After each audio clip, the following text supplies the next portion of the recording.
On a stormy night, a little girl kept repeating one strange sentence. A dog reacted every time she said it. At 2:13 a.m., the old man stopped breathing, and only then did everyone understand what her words really meant.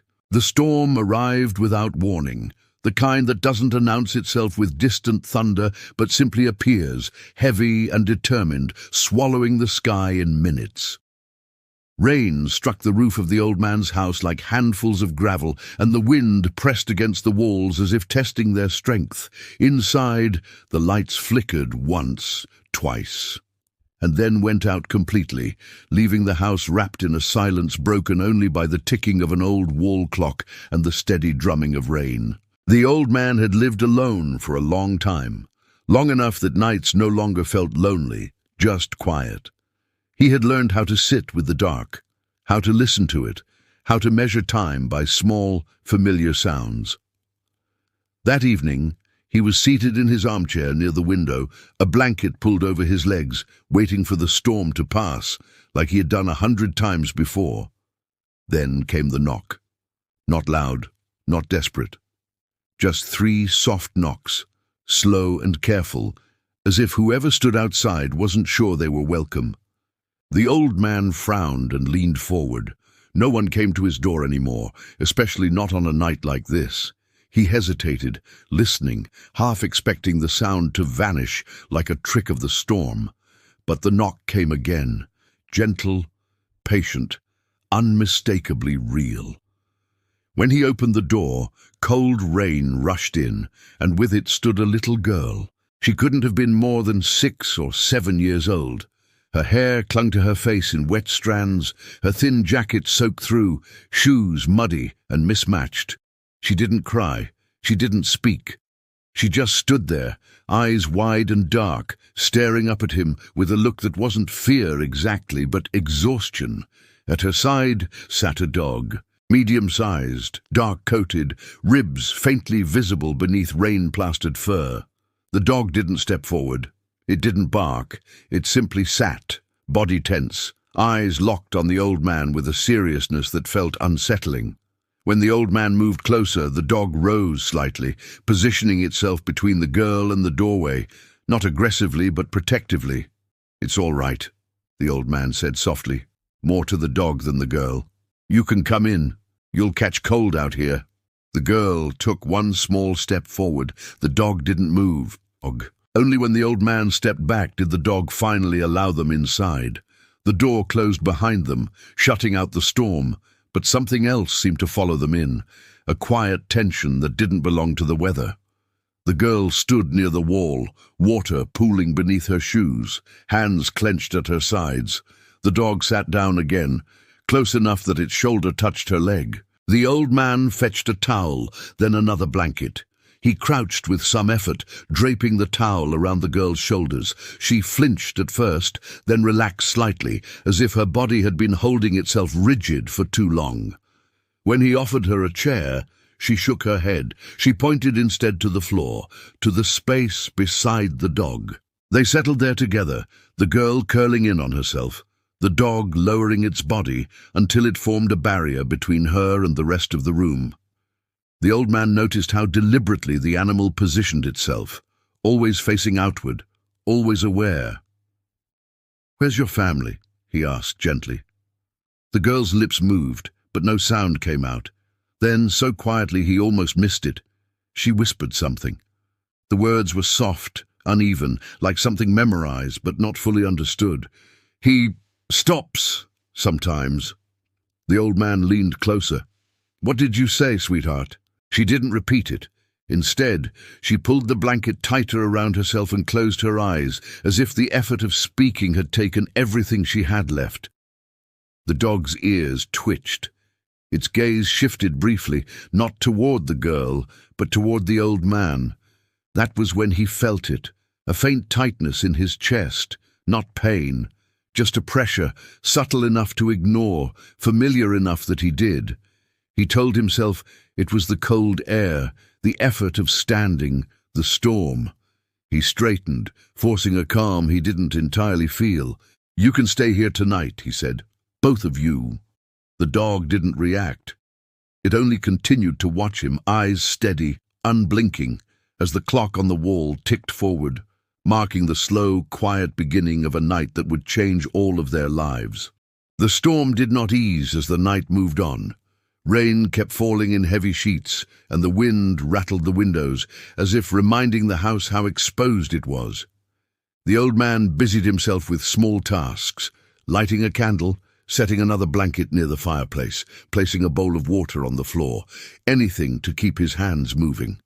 The girl remained where she was, curled beside the dog, eyes half closed but alert, as though sleep was something she didn't fully trust. He noticed the dog never once took its eyes off him, not in a threatening way, not with hostility. It watched him the way a guard watches a gate, quietly, carefully, ready. When the old man stood up too quickly, the dog shifted its weight.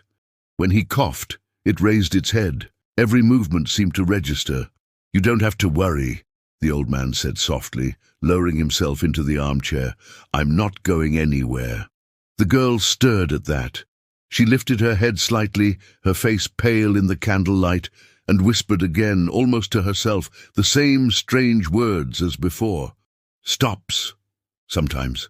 The dog's ears snapped upright. A shiver ran through the old man, though he told himself it was just the cold. "Stops what?" he asked gently.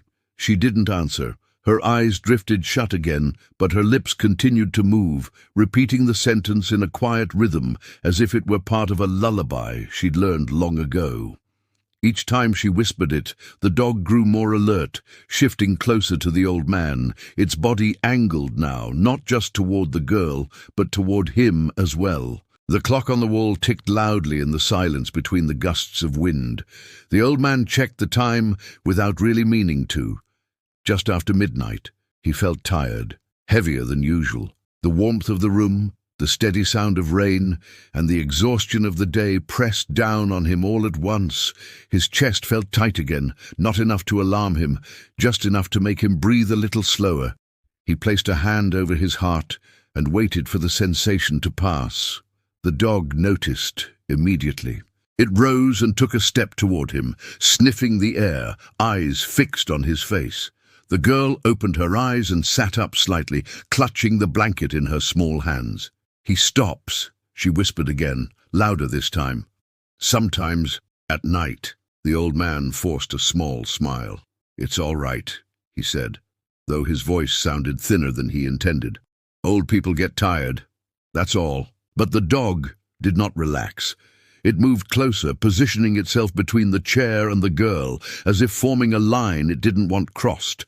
When the old man shifted in his seat, the dog let out a low sound, not a growl, not a bark, just a warning hum deep in its chest.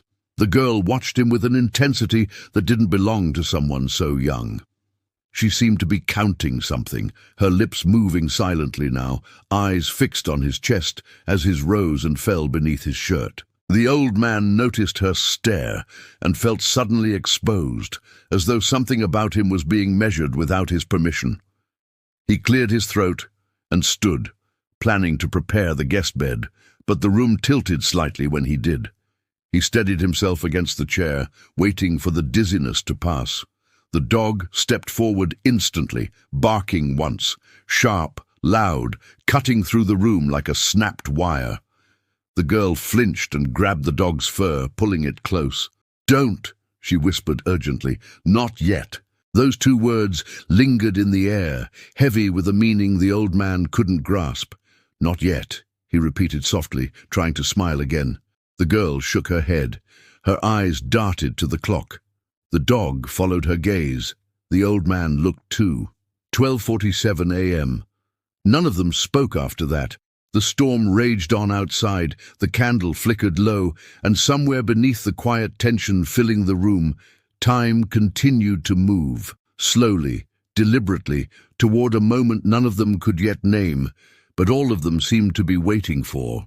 The house settled into a strained kind of quiet, not peaceful, not calm, but watchful, as if every wall and piece of furniture had become aware that something was wrong but didn't know how to speak. The candle burned lower, its flame trembling each time the wind struck the windows. throwing slow, uneven shadows across the floor where the girl and the dog sat pressed together. The old man remained in his chair, hands resting on his knees, telling himself that the tightness in his chest was nothing more than fatigue, the kind that comes from age and weather and a long day spent alone. Still, his breathing felt heavier than it should have, each breath requiring a little more effort than the last, as if the air itself had thickened. He tried to ignore it. He had ignored worse things in his life. But the dog had not moved since its last bark, its body tense, muscles drawn tight beneath wet fur that had long since begun to dry. Its eyes stayed fixed on the old man, unblinking, following every rise and fall of his chest with unsettling precision. The girl, meanwhile, had begun whispering again, the same sentence over and over, her voice barely louder than the rain outside. He stops sometimes. He stops sometimes. She didn't cry. She didn't tremble. She spoke the words the way one might recite instructions or repeat something that had once been drilled into memory. Each time she said it, the dog's ears twitched, its breathing quickened, and it shifted closer to the old man as though the distance between them mattered. The old man noticed this and felt an unexpected flicker of irritation, not at the animal, but at the unease creeping into his own thoughts. He told himself he was fine. He had survived harder nights than this. He adjusted himself in the chair, but the movement sent a dull wave of pressure through his chest, stronger now, more insistent, forcing him to pause and wait it out. The room seemed to tilt again, just slightly, enough to make him grip the armrest until the sensation passed. Across the room, the girl had stopped whispering. She was watching him closely now, her small face drawn tight with concentration, her eyes moving in time with his breathing, as if she were counting each breath without moving her lips. The dog suddenly stood and stepped closer, placing itself directly in front of the old man, blocking his path as if anticipating movement he hadn't yet made. When he tried to speak, his voice came out weaker than expected, thin and uncertain, and the sound of it made the girl flinch. She clutched the dog's fur and shook her head slowly, her gaze never leaving the old man's chest. "Not yet," she whispered again, softer this time, almost pleading. The words sent a chill through him that had nothing to do with the storm. He glanced at the clock without fully understanding why, his eyes struggling to focus before finally settling on the numbers glowing faintly in the dark. 1:38 a.m. The seconds ticked by louder now, each one landing heavily in the silence, and with every passing moment, the dog's posture grew more rigid, its attention narrowing as if the rest of the room had ceased to exist. The old man felt suddenly very tired, not the gentle tiredness that leads to sleep, but a deep, dragging exhaustion that seemed to pull at him from the inside, urging him to close his eyes, to let go, to rest just for a moment. He leaned back slightly, unaware that as he did, the girl's breath caught sharply in her throat, and the dog let out a low, urgent sound, the kind animals make when danger is no longer approaching, but already near. The old man did not notice when his breathing changed. It wasn't sudden, and it wasn't dramatic. It slowed in a way that felt almost gentle, as though his body were quietly making a decision on his behalf. His shoulders sank back into the chair, his head tilting slightly to one side, eyes half-lidded as the room around him seemed to dim at the edges. The pressure in his chest deepened, no longer a dull discomfort, but a heavy stillness, as if something inside him had paused to reconsider its next move. He tried to draw in another breath and found that it did not come as easily as before. Across the room, the dog reacted instantly, stepping forward with a sharp urgency that cut through the quiet, its nails clicking against the floor as it closed the distance between them. The girl's eyes widened, and she scrambled to her feet, blankets slipping from her shoulders as she moved closer, her small hands clenched tightly at her sides. She began whispering again, faster now, the words tumbling out in a trembling rhythm that carried a new edge of fear. "He stops sometimes. He stops sometimes. The old man heard her, but the sound seemed far away, as though it were echoing from another room. His vision blurred, the candlelight stretching and warping, and for a moment he wondered if he had stood up without realizing it. He hadn't. His body had simply grown heavier than the chair could hold. The dog barked once, loud and sharp, then again, pacing in front of him, jumping up to place its front paws against the old man's chest, as if trying to anchor something that was slipping away. The girl moved closer still, her voice rising into a frightened chant as she repeated the sentence over and over, no longer whispering but pleading, her eyes fixed on the slow, uneven rise of his chest. The clock on the wall ticked on, indifferent and precise, its sound suddenly unbearable as the seconds stretched thin. The old man tried to speak, to reassure them, but his lips barely moved, and no sound followed. His breathing faltered again, shorter this time, weaker, and then there was a pause that lasted just a little too long. The dog froze, ears pinned back, its body taut with alarm, and the girl's voice broke completely as she cried out the words one last time, louder than before, as if volume alone could pull him back. The storm raged outside, rain hammering the roof, wind howling through the trees, but inside the small house, everything seemed to narrow to a single moment, suspended between the next breath and the terrifying possibility that it might never come. The pause stretched on longer than any of them could bear, a thin, terrifying gap where the world seemed to hold its breath along with him. The old man's chest did not rise again, and the faint warmth that had been there moments before began to feel distant, as if his body was slowly withdrawing from the room. The dog reacted with a sudden, frantic clarity, leaping fully onto him now, front paws pressing hard against his chest, barking in sharp, broken bursts that shattered the quiet like glass. The girl dropped to her knees beside the chair, her small hands gripping the old man's sleeve as she shouted the sentence she had whispered all night, her voice cracking with panic as she repeated it again and again, faster, louder, as though the words themselves were the only thing tethering him to the moment. He stopped sometimes. The old man's head lolled slightly to the side, his mouth parting as if to draw in air that refused to come, and for a brief, frightening second, his body seemed utterly still. The dog barked again, then let out a long, urgent howl that cut through the storm and carried beyond the walls of the house, its sound raw and desperate, nothing like the controlled watchfulness it had shown before. The girl scrambled to her feet, panic guiding her where thought could not, and ran to the door, flinging it open despite the rain that poured inside. She screamed for help with everything she had, her small voice thin but relentless, while the dog continued to bark and howl behind her, refusing to leave the old man's side. Lights flickered on in nearby houses, shadows moving behind curtains, and within moments, distant voices answered her cries. Back inside, the old man's body gave a faint, shuddering gasp, barely more than a reflex, and the girl rushed back to him, pressing her ear to his chest as if listening for something only she could hear. The dog lowered its head, nose nearly touching his face, watching with unblinking intensity as another shallow breath struggled its way out. It wasn't enough. The girl shouted again, louder this time, pointing at the old man, at his chest, at the dog, her meaning clear, even if her words were not. When the neighbors finally burst through the door, soaked and breathless, the scene before them froze them in place for a heartbeat.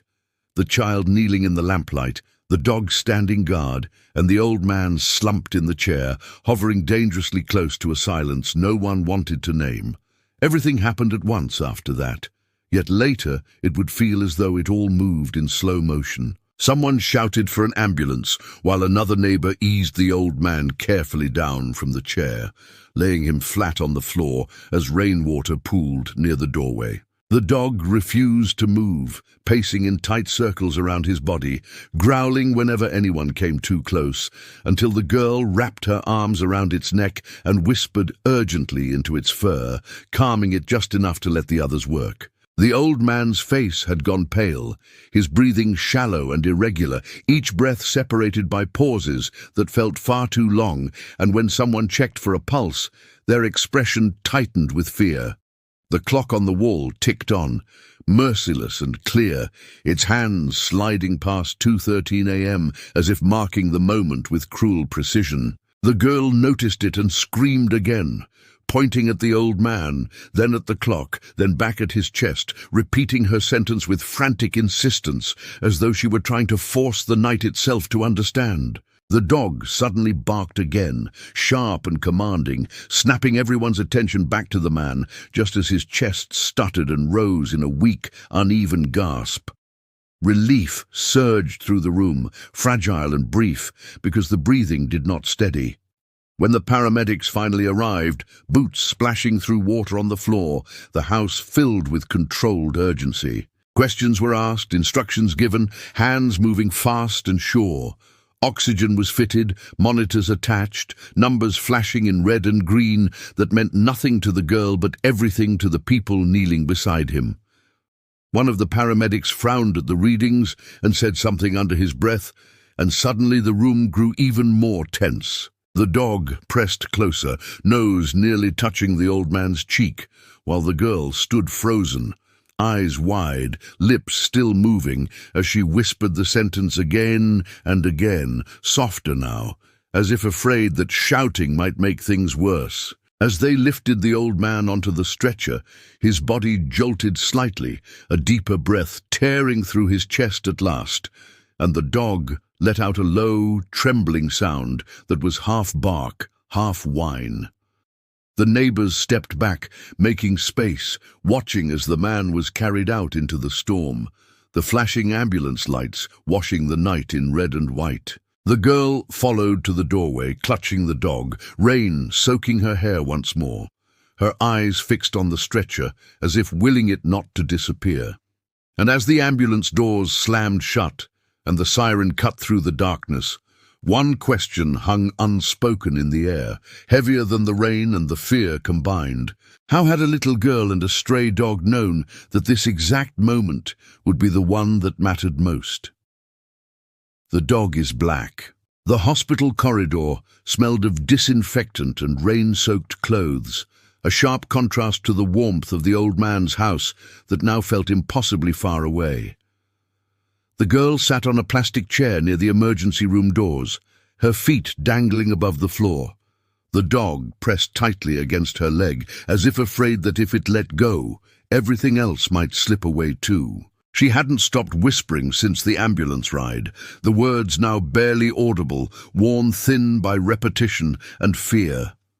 Nurses moved in and out, their faces serious, voices low, while a doctor paused more than once to glance at the child and the animal beside her, clearly unsettled by how inseparable they were. When the old man was finally rushed into surgery, the doors swinging closed behind him, the dog stood abruptly, barking once toward the operating room before sitting again, rigid and unmoving, eyes fixed on the red light above the door, as if it meant something only it understood. Hours passed in a strange, stretched silence, broken only by the ticking of a clock and the occasional murmur of staff.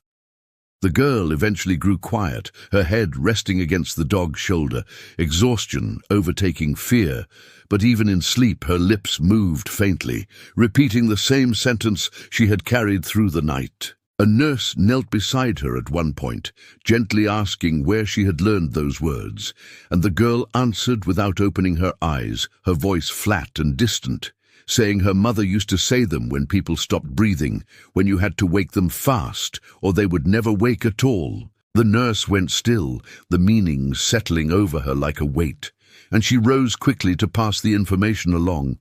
When the surgeon finally emerged, mask lowered, eyes tired but relieved, the first thing he asked was about the timing, about when the old man had collapsed, and how long the pauses in breathing had lasted. The answer, when it came, made him exhale slowly, almost in disbelief. Minutes mattered, he said. Seconds sometimes did. And if help had come even a little later, the outcome would have been very different. As the words sank in, The dog shifted for the first time, standing and wagging its tail once, small and tentative, as if sensing that whatever danger it had been holding back was finally loosening its grip. The girl looked up then, eyes clear despite everything, and for the first time since the storm had begun, she stopped repeating the sentence, as though the night had finally understood what she had been trying to say all along. The old man woke slowly, as if surfacing from deep water, the sounds of the hospital forming themselves around him piece by piece. The steady beeping of a monitor, the soft murmur of voices beyond a curtain, the faint pressure of bandages against his chest. All of it felt distant, unreal, until he opened his eyes and saw the girl standing at the foot of the bed. She looked smaller in the daylight, wrapped in borrowed clothes that didn't quite fit, her hair brushed but still unruly, the dog sitting close beside her with the same quiet vigilance it had shown all night. For a moment, he wondered if he was dreaming, if the storm and the fear and the terrible stillness had been nothing more than fragments of a restless sleep. Then he saw the way the girl was watching him, her gaze fixed not on his face, but on his chest, counting the rise and fall of each breath with a seriousness that made his throat tighten. A nurse noticed his eyes open and called softly for the doctor, but the girl didn't move. She only whispered the sentence one last time, not in fear now, but in relief, as if completing something she had started long before that night. He stopped sometimes. The old man's voice was weak, but he managed to speak, asking her what she meant, why she had kept saying those words. The girl hesitated, then looked at the dog, drawing strength from its calm presence, and finally explained that her mother used to say it when someone stopped breathing in their sleep, when you had to wake them immediately or you might lose them forever. She had learned to watch, to listen, to notice the pauses others ignored. When she had heard the old man's breathing change, she thought it was happening again. The dog, she said simply, had known too. The doctor confirmed it moments later, explaining that the old man's heart rhythm had slowed dangerously during the night, his breathing stopping in brief but escalating intervals, each pause bringing him closer to a point of no return. What saved him, the doctor said, was timing. Someone noticed, someone reacted, someone refused to ignore the warning signs. The old man closed his eyes, overwhelmed not by fear, but by the weight of understanding. He had not been saved by chance. He had been saved by attention. When the girl and the dog left later that day, escorted gently by staff who had found her family, the old man watched from his bed as they reached the end of the corridor. The dog turned back once, meeting his eyes, and for the first time, its posture softened completely. The girl lifted her hand in a small wave before disappearing around the corner. That night, as the hospital lights dimmed and the quiet returned, the old man lay awake, breathing steadily, counting nothing at all. He understood now that sometimes help comes quietly, wearing small shoes and muddy paws, repeating a warning again and again until someone finally listens, and because of that he was still there to listen too.